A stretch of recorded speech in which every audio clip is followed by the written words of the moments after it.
Welcome to my journey with Yanners! Annyeong Yanners! So, nandito na naman tayo sa panibagong episode ng My Journey Podcast. And syempre, bago tayo mag-start, gusto ko na i-invite kayo or encourage kayo na isend yung inyong life story dito sa My Podcast and babasahin natin yan. Sa My Journey Podcast and babasahin natin dito yan. Kahit na anong story basta nangyari sa inyong buhay about family, love, money, success, enemies, or kahit ano, basta totoong nangyari sa inyo, pwede po kayo lahat ipadala yung inyong story or isulat dito sa aming email address na nakalagay dito sa screen. And lahat kayo, welcome kayo mag-share ng inyong story. So, ang letter natin ngayon medyo mahaba pero napaka-interesting kasi itong story na to, hindi lahat sa tao nangyayari. This is about love, life, dahil iba sa mga nabasa kong love story before. Kaya hindi ko na patatagalin, pakinggan natin yung story ni Candy. Hello Yanners at sa lahat ng viewers and listeners ng podcast mo. Itago na lang natin ang pangalan ko bilang si Candy. At gusto kong simulan ang kwento ko sa masasabi kong pinakamasayang panahon ng buhay ko. 4 years ago, masaya siya kasi ito yung time na nakakatulong ako sa family, financially. Wala kaming masyadong problema. Masaya lang lagi. At may boyfriend ako that time. Itago na lang natin sa pangalang Aaron. Masaya kami ni Aaron. Mabait siya at magkasundo kami. At serious ang relationship namin. Na-meet ko na ang parents niya. At na-meet na rin niya ang parents ko. Okay na ang lahat. Pero, biglang nabago sa isang iglap. One day, may bagong pasok sa trabaho ng boyfriend ko. Isang bisexual na babae, si Girlie, na may asawang lesbian. Parehas silang US citizen ng asawa niya, kaya nakapagpakasal sila. Maganda si Girlie at mabait. Magkasundo sila ni Aaron. Napapansin ko, unti-unting dumadalas ang pagbanggit ni Aaron about kay Girlie. Kesyo, ang bait nito, at nagkakasundo daw sila talaga. Bakit babae daw manamit? Hindi raw makikita sa kilos at pananalita na bisexual siya.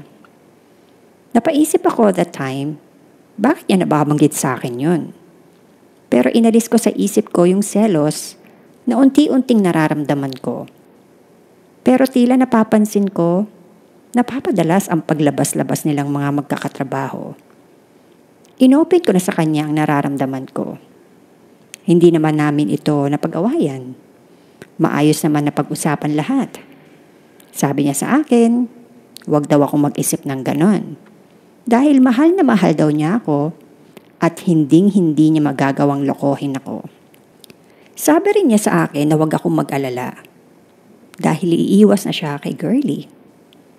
Few weeks passed. Sabi niya sa akin, di na raw sila gaanong nag-uusap.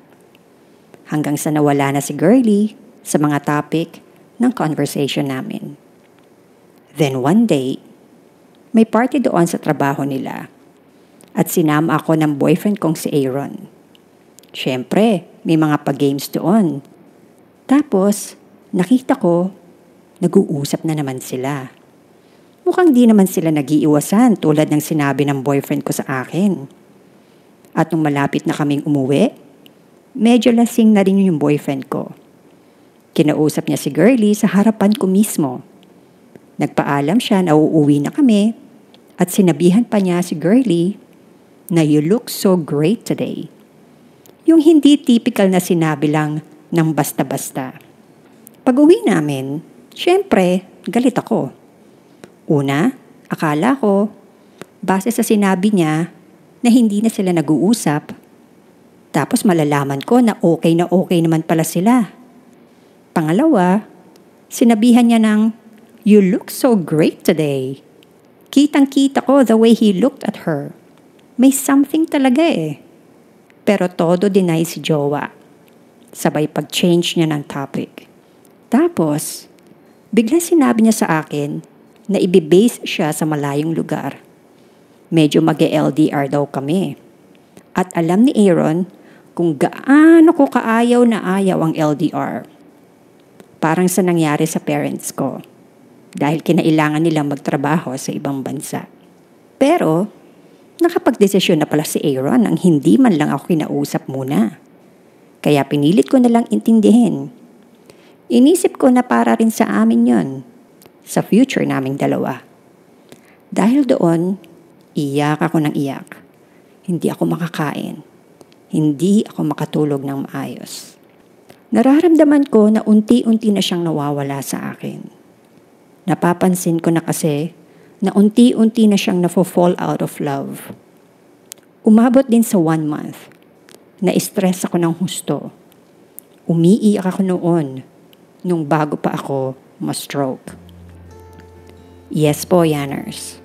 Dahil sa sobra kong stress sa sitwasyon naming dalawa, di ko napansin na humina na pala ang katawan ko.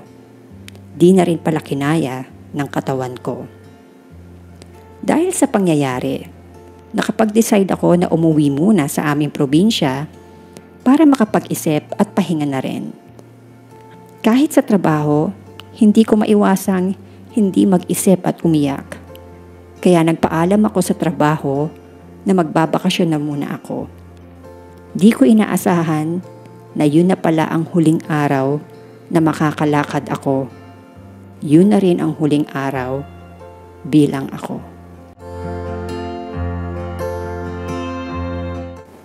Nawalan ako ng malay nung araw na yon. At nagising na lang ako na parang nililindol ang paningin ko at ang ingay-ingay ng paligid ko. Nagkaroon ako ng nystagmus or involuntary eye movement at tinnitus kung saan nakakarinig ako ng ringing sound. Meron din pala akong facial paralysis na lubos ko rin kinalulungkot. Lalo na kapag nakikita ko ang sarili ko sa salamin. Ang saktong nangyari sa akin ay hemorrhagic stroke. Pumutok ang isang daluyan ng dugo sa utak. Na-stroke ako at the age of 29. Dahil sa nangyari sa akin, galaw lang ng galaw ang eyeballs ko. Kaya ang paningin ko, ganun din. Idagdag pa yung ringing sound na parati kong naririnig. Ang hirap-hirap na mag-adjust na Yanners.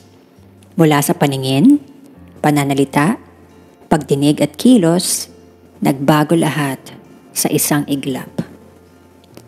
Ang hirap, lalo pa hindi ko nakakasama ang parents ko. Sumakto din kasi yon noong pandemic. Hindi ako makapaniwala noon sa nangyari sa buhay ko. Na-stroke ako at di rin ako makapaniwala sa nangyari sa mundo noon na ginulo ng COVID.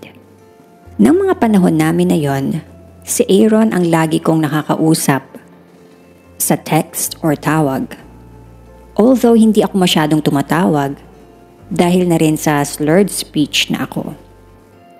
Sabi ng boyfriend ko, hinding-hindi niya raw ako iiwan. At nung una, napaka-supportive naman talaga at nararamdaman ko yon na mahal niya ako. Pinanghawakan ko yon at kinuhanan ko ng lakas. Pero after a few months, na-feel ko na unti-unti na siyang lumalamig. Naiinis na rin noon ang best friend ko kasi nakikita niya sa story ng IG ni Aaron na magkasama sila ni Girlie na nagla-lunch. Ang dahilan naman niya sa akin, magkasama naman sila sa work. Pero sige, nung una, hindi ko pinansin. Pero nung nag-usap kami kung ano ang mangyayari paglabas ko ng hospital, sabi niya sa akin, tuloy pa rin daw ang alis niya after a year. Kung hindi pa raw kaya ng katawan ko na sumama sa kanya that time, iiwan niya raw ako dito. Magpagaling daw muna ako. So nung sinabi niya yun, nainis ako at nasaktan. Kasi di ako makapaniwala na kaya niya akong iwan ng ganito, na alam naman niyang kailangan ko siya. Kaya hindi ko na muna siya pinansin at kinausap. Pero after 2 weeks, nakita ko na lang na nag-post siya ng picture niya sa IG. Nakasama na naman si Girlie at yung asawa nito. Nag-iinuman silang 3. Naiinis ako nun kasi alam naman niya ng nararamdaman ko kay Girlie Pwede naman niyang itago na lang yon. Bakit pinost pa niya? Kaya nakipag-break na ako sa kanya. At ang masakit pa doon, Yanners, mabilis din naman niyang tinanggap. 4 years later, 33 years old na ako ngayon. Nasa wheelchair pa rin ako hanggang ngayon. Dahil hindi pa ako nakakapaglakad. Pero tuloy pa rin ako sa practice ng paglalakad. At tuloy-tuloy rin ang physical therapy as well as speech therapy. Si Aaron at Curly, sila na ngayon. Actually, matagal na. Hindi lang sila agad umamin. Lalo na sa social media. Baka para makaiwas na lang din sa usapan. Dahil si Curly ay nakipaghiwalay na rin sa lesbian nitong asawa. Kaya happy together na sila ni Aaron.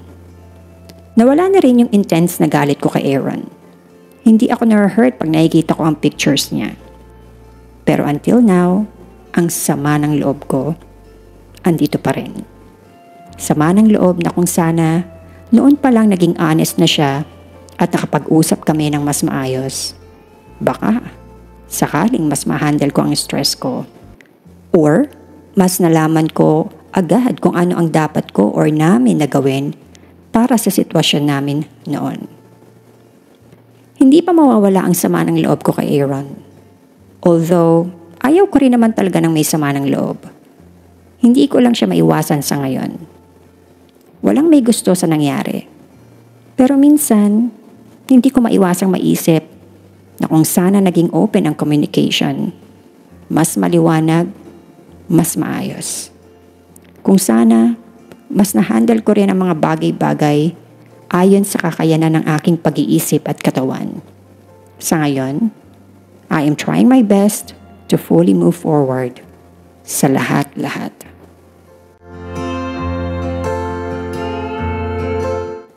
Kaya ako nagsulat kasi gusto ko i-share na mahalin ninyo ang sarili nyo ng bongga. Huwag kayong magpapatalo sa stress. At para rin malaman ng lahat na hindi lang matanda ang nai-stroke. Sa totoo lang, di lang dahil sa stress kaya na-stroke. Dahil rin sa maling pag-aalaga natin sa ating katawan or sa iba't ibang aspeto ng pangyayari sa buhay natin na pwedeng makaapekto sa ating katawan. Tulad ng labis na pag-iisip, galit, lungkot, sobrang iyak, kahit nga sobrang saya o tawa. Lahat ng sobra, masama rin talaga. Kaya, love yourself. Love your body. Isa lang ang ating buhay. Sa ngayon, okay naman ako sa tulong ng mga parents ko at ni God. Mas nakakagawa na rin ako ngayon ng mga gawaing bahay na kaya ko. May kabagalan nga lang. Nagkaroon din ako ng bagong friends sa mga kapwa ko stroke survivor. Mga taong mas naiintindihan lahat ng pinagdaanan ko ngayon. Gusto ko ring i-share yung isang homily na napakinggan ko, Yanners. Yung karamihan daw sa tao, dapat nakakaiwas naman sa sakit talaga. Maraming may sakit na sana'y walang sakit. Bakit may sakit? Ang sagot lang ng mga scientists at medical practitioners dahil sa tinatawag na EII or Emotionally Induced Illness. Yung matinding emosyon, kapag hindi mo makontrol, makakaapekto sa'yo physically. Magagalit ka ng matindi, puputok ang ugat mo sa ulo, stroke. Yun lang, Yanners. Thank you so much sa pagbabasa at sa mga listeners mo. At thank you dahil natutuwa akong makinig ng mga real life story dito sa channel mo. Sincerely yours, Candy. Salamat, Candy, sa pag-share ng iyong life story and talaga namang nakakabilib yung mga ganyang kwento dahil hindi nga sa lahat nangyayari yan, ano? Marami sa atin na nagmamahal pero yung umabot na sa puntong pati katawan natin na apektuhan na pag-iisip at pagsasalita. So tingin ko si Candy talagang sobrang na-stress at sobrang nasaktan doon sa nangyari sa kanya. Sabi nila kapag nagmamahal ka, nakakabaliw, nakakasira ng ulo, nakakasira ng buhay. Lahat pwedeng sirain ng love, pwede ring buuin ng love kung ano man yung nasira. Pero kay Candy, Mabubuo pa kaya yung love at tiwala na sinira ni Aaron? Nakakalungkot isipin na kung sino pa yung taong nangako sa atin na hindi tayo iiwan, sila pa yung unang-unang nawala sa atin. Sila pala yung unang-unang gi-give up. Sila pala yung unang-unang aalis. Sa nangyari sa'yo, Candy, hindi namin masisisi kung nandyan pa yung sama ng loob mo. Dahil kung sa akin nangyari yan, talagang masama ang loob ko. Dahil, sige, okay na eh. Iniwan mo na ako, pinagpalit mo na ako sa iba. Pero nagkaganito ako ng dahil sa'yo. Nagkaganito ako ng dahil sa sakit, sa stress, sa pag-iisip, sa sobrang napabayaan ko na yung sarili ko. Nagmahal ka lang naman. Pero, bakit ganyan yung nangyari? Diba dapat kapag nagmamahal tayo, masaya lang? Diba kapag nagmamahal tayo, dapat inspired tayo? Hindi naman tayo nagmahal para magkasakit. Siguro matagal na panahon bago pa tuluyang mag-heal yung sama ng loob or bago pa mawawala yung sama ng loob mo sa lahat ng mga nangyari sa'yo. Pero one day, mawawala lahat yan. Dahil hindi naman papayag si God na forever ka magsasuffer. Sa ngayon siguro, binibigyan siguro tayo ni God ng lesson talaga sa buhay natin. Kagaya mo, Candy. Nasa ganyang sitwasyon ka pa kasi siguro gusto pa ni God na tibayan mo pa yung loob mo para sa susunod, kung may mangyari man sa'yo na mas mabigat pa, kayang-kaya mo na. Diba? May reason ang lahat kung bakit nangyayari yan sa'yo, Candy. Pero sigurado ako, one day you will be healed. One day babalik ka ulit sa kung ano ka noon. At syempre, one day magmamahal ka ulit ng isang tao na tingin ko siya na para sa'yo. Sa mga kagaya ni Candy na nagmahal, sobrang nasaktan, na halos bumagsak na yung mundo nila. Bumagsak na yung katawan nila. At balang araw, kayo naman ang magiging masaya. Maraming salamat, Candy, sa iyong pag-share ng life story. And always remember, life is a journey.